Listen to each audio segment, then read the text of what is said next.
PDAparts.com presents Take Apart Guide for the Palm 3, 3X, 3E, and 3IIIxe.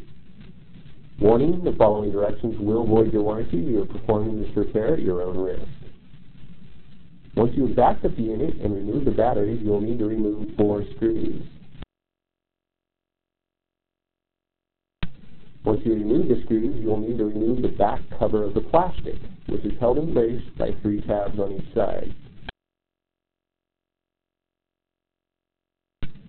Now that you have removed the black plastic cover, you will need to remove the ribbon which connects the display to the motherboard. Pull out the 2 tabs and that will allow you to remove the ribbon easily.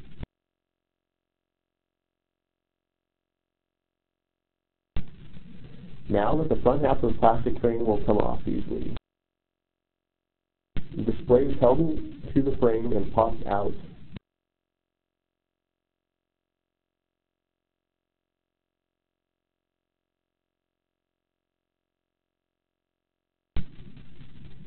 You will now remove the motherboard from the frame by releasing the tabs. For all your PDA parts, accessories, and instructional repair guides, visit us at PDAparts.com.